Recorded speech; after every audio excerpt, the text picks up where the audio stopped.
Calvin Coolidge, who served 1.5 terms during the 1920s, believed that modern, expanding America grew directly out of the nation's founding principles. In his view, limited government was not simply desirable, it was essential. He believed Americans should work less for government and more for themselves, and that individuals should keep the rewards of their own labor. To him, this idea represented the core meaning of freedom. Coolidge understood this deeply, which is why his ideas and achievements continue to matter today. What, then, is the American presidency? Many Americans see the presidency as an office defined by power, an energetic leader, almost larger than life. Yet throughout history there have also been presidents who viewed themselves more as servants, or at most as moderators. The meaning of this highest office was weighing heavily on Coolidge while he was in the Black Hills of South Dakota during the summer of 1927. At that moment, he faced a major personal decision: whether to run again for an elected term in 1928. He was extremely popular, so popular that Gutzon Borglum, the sculptor of Mount Rushmore, even proposed adding Coolidge's profile beside those of George Washington, Thomas Jefferson, Abraham Lincoln, and Theodore Roosevelt. Most people assumed he would seek another term. Throughout July, while fishing for trout and working at the summer White House, he thought over the decision. Then, on August 2nd, he stunned the country.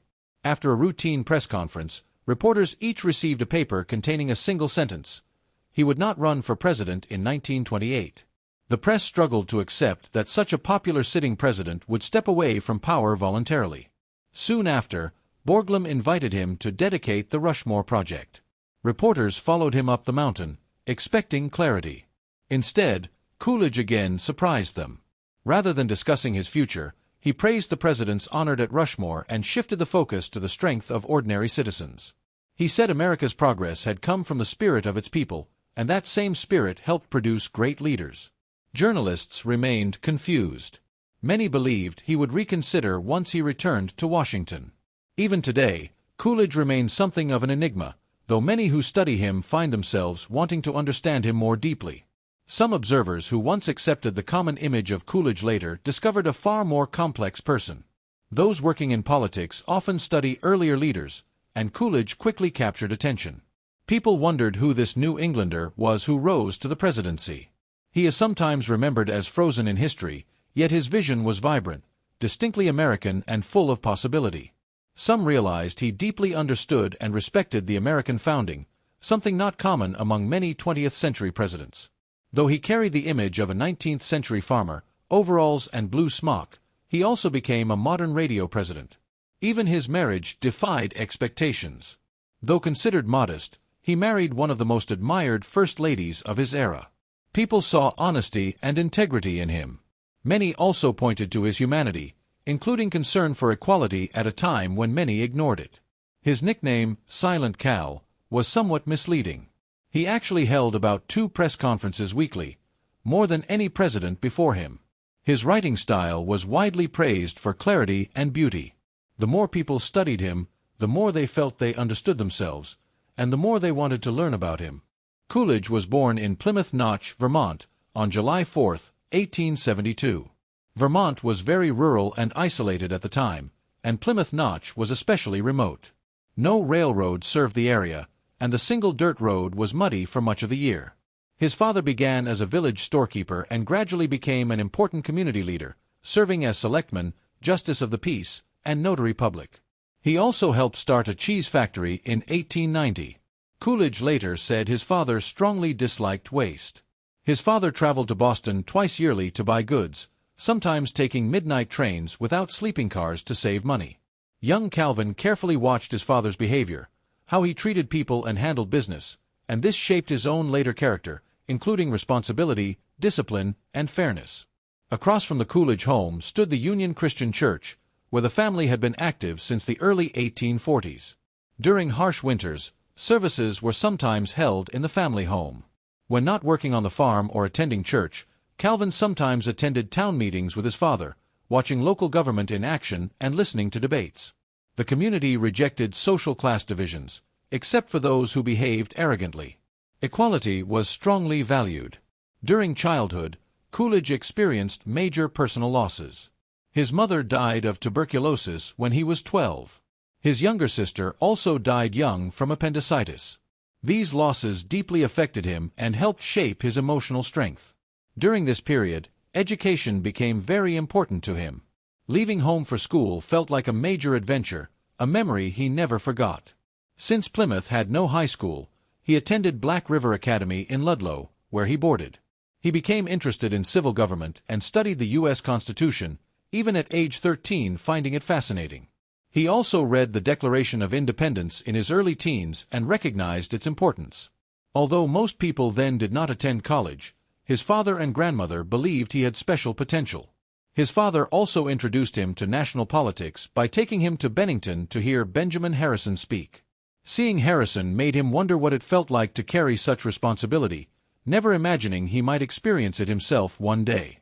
Coolidge eventually attended Amherst College, though he nearly failed at first. Some classmates thought no freshman seemed less likely to succeed. Compared with wealthy students from New York, he appeared like a rural outsider. Amherst in the 1890s was an all-male college that emphasized public speaking. Despite being shy, Coolidge gradually developed confidence. He was not flashy but had intellectual depth. His education deepened his study of classical philosophy and strengthened his understanding of America's founding principles. He later said most subjects seemed like preparation for philosophy. One major influence was Charles Garman, whom Coolidge considered one of the most remarkable people he ever met. Students learned the importance of building strong habits and following truth wherever it led, even when difficult. Unlike traditional teaching styles where students simply listened, Garman encouraged open discussion, which fascinated Coolidge. Garman compared life to a river. It matters less where you enter, only that you do enter and remain steady against currents. Coolidge eventually decided to study law. Through a classmate, he found an opportunity at a law office in Northampton. He applied, was accepted, and spent long days reading legal texts and preparing documents. The junior partner, Henry P. Field, seemed extremely powerful to him. Coolidge wanted to prove to his father he could pass the bar exam, and he did, even a year early. He quickly built a reputation as a practical and effective lawyer. Many local businesses, including those started by immigrants, hired him. As his practice grew, he opened an office in the Masonic Building, Northampton. He began earning steady income, saving money, and building a stable future. He had many friends and few enemies. Although he enjoyed his social life, he eventually began to desire something more permanent, a home of his own. He meets Grace Coolidge, a teacher at the Clark School for the Deaf. Grace was completely different from Calvin. She was vivacious, loved everyone, was funny, and was beautiful. She was also the one person who could bring Calvin out of his shell. Tragedy marked Coolidge's life, but luck and love were part of it as well, and Grace was his greatest piece of luck. Calvin and Grace Coolidge marry in 1905, and they welcome sons John in 1906 and Calvin in 1908. Alongside family life, he also found time to get involved in politics. He began at the local level, and soon his career was off and running.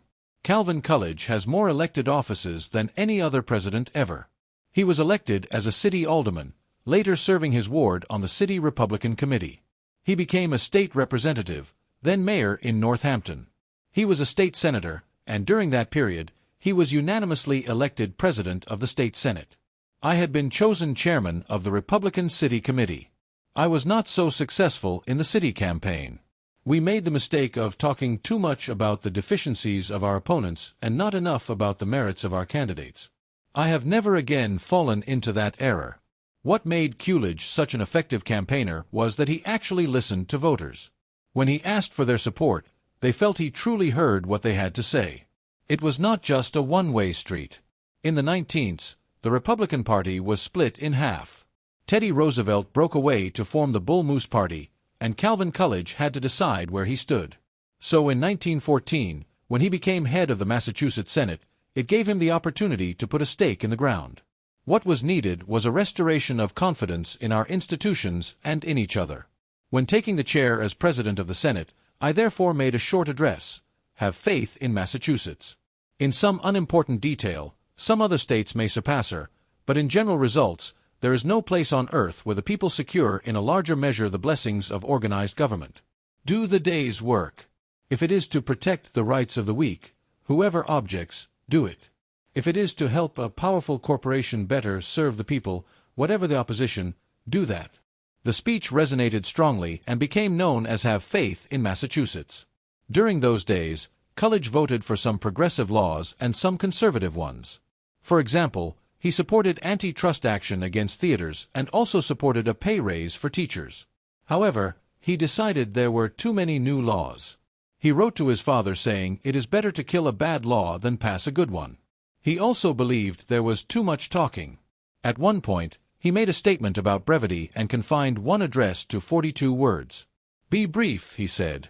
Above all, be brief. Soon, Coolidge became lieutenant governor, and the United States entered World War I. Afterward, he was elected governor, and the war ended with the armistice declared. Although the war was over, its problems still confronted the state and the nation. For many years, new problems constantly arose, and it was possible only to feel my way day to day. America, after the cataclysm of the First World War, began looking inward. There was Nevism, isolationism, and the Spanish flu of 1918. There were global anxieties about whether America could endure disease, war, and immigration. Another demographic change in the early 20th century was a very, very large influx of immigrants, particularly from Southern Europe, which triggered reactions in the 1920s. Another tension in the 1920s was the resurgence of the Ku Klux Klan, fueled by ideas of Protestant, native-born, white supremacy.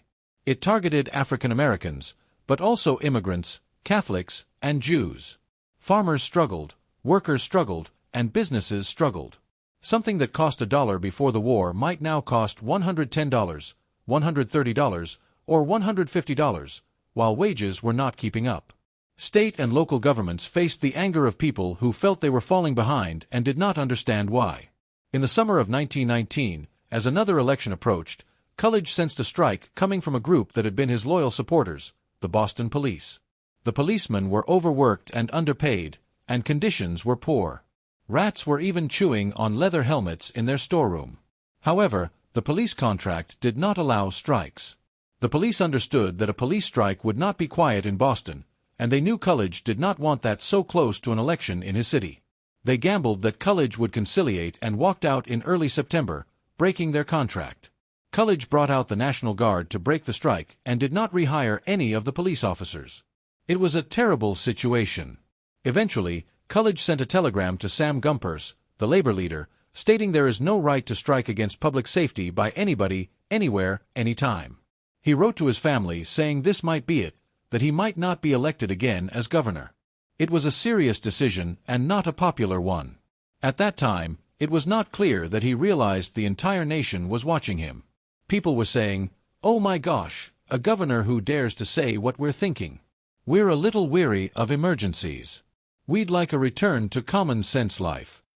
Coolidge did win the Massachusetts election as governor in 1919 and also received praise from President Wilson, who telegraphed congratulations.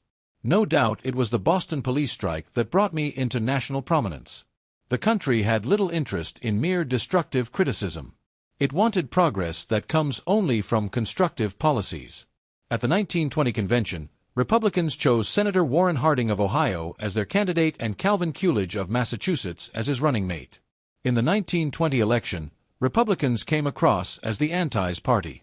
Calvin Coolidge was seen as standing firmly for law and order and for what was best in America. Their motto was a return to normally, and it struck a chord with the American people. Normally meant an environment where a citizen or business could create a job for a veteran. When life improved, divisions and anger would fade. The individual planks of the Harding-Coolidge platform were key to what they and the party stood for. Central to these promises was paying down the federal debt so America would not lose its position as the new economic world leader.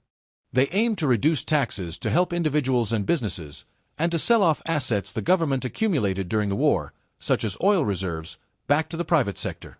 They also proposed creating a budget bureau to end chaos in the budget process and control federal spending.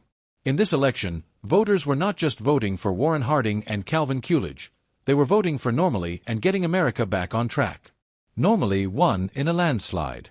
Harding told friends he wanted an outstanding cabinet and appointed many strong members. The most prominent was Andrew Mellon, the greatest industrialist of his time, who ran railroads and oil companies. Harding made him Treasury Secretary. At that time, there was no official residence for the vice president, so the Coolidges moved into the Willard Hotel in downtown Washington. The city did not know what to make of the quiet vice president. There is a story that at a dinner party, a woman told him she had a bet she could get him to say more than 2 words. His response was, "You lose." The Willard Hotel was not suitable for boys or pets, so the Coolidges sent their children to boarding school at Messageburg Academy in Pennsylvania. They felt lonely. One day, Mrs. Coolidge saw a mouse come out of the wall in her hotel room and fed it crumbs, and it became her pet. Harding did honor several key promises. He pushed through a tax cut and created the Budget Bureau to restore order. Harding's chief problem was a lack of discipline. It was the start of the Prohibition era, yet the president hosted drinking parties in the White House, which undermined respect for the law and for President Warren Harding himself. The economy began to stabilize as Harding and Coolidge predicted, but problems remained. While some cabinet members were outstanding, others were involved in corruption. For example, they sold oil rights in a place called Teapot Dome to friends rather than the highest bidder. The anti-crisis party then faced its own crisis. Vice President Coolidge watched it unfold. As vice president, he did make an impact in certain areas. Legislation against lynching had been introduced, and Calvin Coolidge spoke in favor of it, recognizing how terrible it was. This became a proud moment in his personal history. By 1923, the future of the Harding administration was uncertain. Harding became ill and traveled west hoping to recover. The Coolidges went to Vermont for the summer, where nights were cooler. On the night of August 2, 1923, I was awakened by my father calling my name as he came up the stairs. His voice trembled as he told me President Harding had passed away. I examined the Constitution to determine what was needed to qualify by taking the oath of office. After finding the form, I set it up on the typewriter, and my father administered the oath in his role as notary public. I do not know any other case in history where a father administered the oath of office to his son, making him the chief magistrate of the nation. It seemed simple and natural at the time. Vice President and Grace said a prayer and went downstairs to the parlor. The deed was done at 2:47 in the morning on August 3, 1923. Coolidge told reporters he would complete what Harding had promised in the 1920 platform, but also made clear he would be a different kind of president. His presidency would be without drama, without scandal, and would not overreach the boundaries of federal executive power the way he believed some predecessors had. It is an old saying that you never truly know what you are capable of until you attempt it. When the events of August 1923 placed the presidential office in my hands, I immediately felt that authority had been entrusted to me so that I could manage it responsibly. By that fall, the new president believed the central promise would remain unchanged, improving the lives of voters and making conditions better for everyone. The plan focused on further spending reductions and important new tax cuts.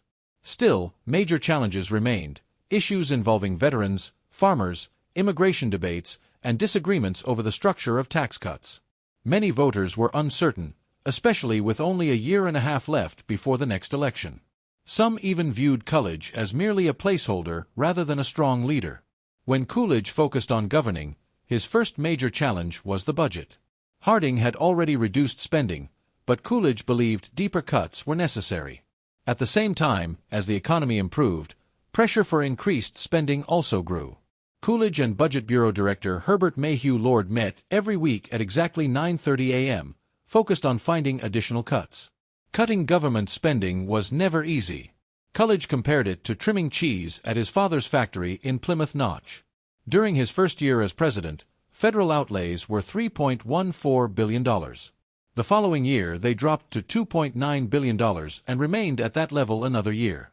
Another pressing concern involved thousands of veterans struggling to return to civilian life after the war. The nation was still recovering, and many asked why veterans should not receive pensions. The government already provided hospitals, rehabilitation programs, and job training to help veterans re-enter the workforce. However, Coolidge firmly opposed federal pensions, stating that money given to one group ultimately came from all citizens. He vetoed bonus payments, though Congress overrode the veto. Even so, he made his stance clear. At the same time, most of Congress wanted stricter immigration limits. Any presidential veto would likely fail. Coolidge believed immigration could be paused but disagreed with parts of the proposed law. There was bipartisan support for reducing immigration numbers, Yet there was also an effort to exclude certain nationalities, particularly Japanese immigrants. Coolidge opposed specifically targeting Japanese nationals but ultimately signed the bill once Congress passed it with that clause included. Coolidge did support legislation benefiting Native Americans. One of his proudest achievements was the 1924 Indian Citizenship Act, granting citizenship to all Native Americans living on reservations. Meanwhile, scandals from the Harding administration were becoming more visible. Officials had made corrupt deals involving oil reserves at Teapot Dome. Coolidge responded by appointing bipartisan special prosecutors, which impressed many Americans. The issue Coolidge cared most about was lowering high wartime tax rates.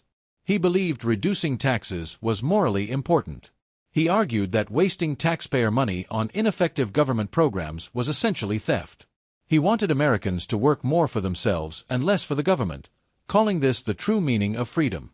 Treasury Secretary Andrew Mellon helped push tax reform. Drawing from business experience, Mellon believed lowering costs could increase overall revenue, similar to lowering railroad shipping rates to attract more customers.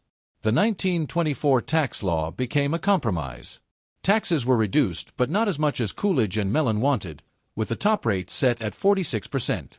Coolidge accepted some unwanted provisions to secure passage, hoping to win the 1924 election and push further reforms later. Tragedy struck in July 1924 when his son Calvin Jr. developed a blister while playing tennis that became infected, leading to sepsis and death. A family photo taken 4 days later showed visible grief. Like many families, they marked children's height on a wall. After Calvin Jr. died, they marked where his height might have been if he had lived. Soon after, Coolidge's father also became ill and died less than 2 years later. Coolidge later reflected on how difficult it was to lead while enduring personal loss.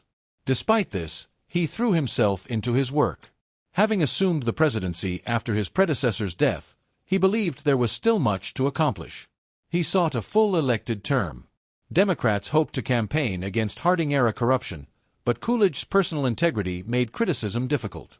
He ran a calm, controlled campaign and won decisively, with his party gaining seats in Congress. At his inauguration, he even returned $60,000 donated for the ceremony.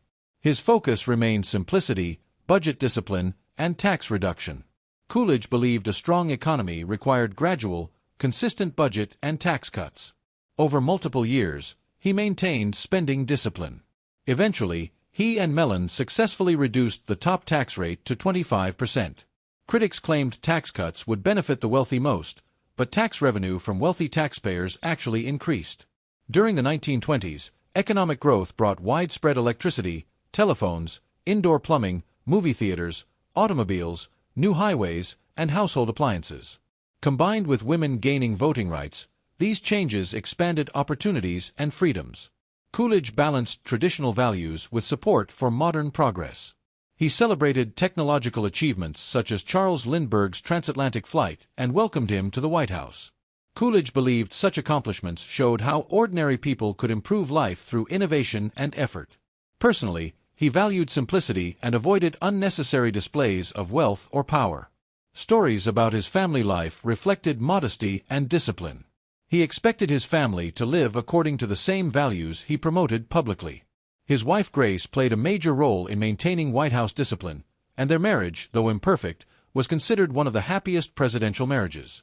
Coolidge carefully prepared speeches, knowing every word would be analyzed. Though not a dramatic public speaker, radio allowed him to communicate effectively. By 1927, he had balanced 4 federal budgets and reduced national debt significantly. He argued that government efficiency ultimately improved citizens' quality of life. He also spoke against bigotry, condemned extremist groups, supported African American rights, and advocated investment in African American education and healthcare, including funding for Howard University Medical School. He believed equality was a foundational American principle tied directly to the Declaration of Independence. In 1927, major Mississippi Valley floods devastated hundreds of thousands of people. Coolidge faced criticism for not visiting personally, instead sending officials to coordinate relief. Later, when floods hit his home region of Vermont, he again did not visit immediately, reinforcing his belief that the federal government could not solve every crisis and that communities needed resilience. That same year, he shocked the nation by announcing he would not run for re-election in 1928. Many could not understand why he would voluntarily give up power. He believed leadership required knowing when to step aside and return power to the people. In retirement, he refused government or private funding for personal legacy projects. Instead, he directed donations toward causes connected to his wife, such as the Clark School for the Deaf. He continued writing until his death in 1933 at age 60. He was buried in Plymouth Notch in a modest grave marked only by a presidential seal. Coolidge's legacy centered on balanced budgets, reduced debt, and economic growth. He believed restraint could be strength and that leadership meant serving rather than dominating. His commitment to civility, opportunity, and keeping promises remains a lasting part of how many Americans remember him.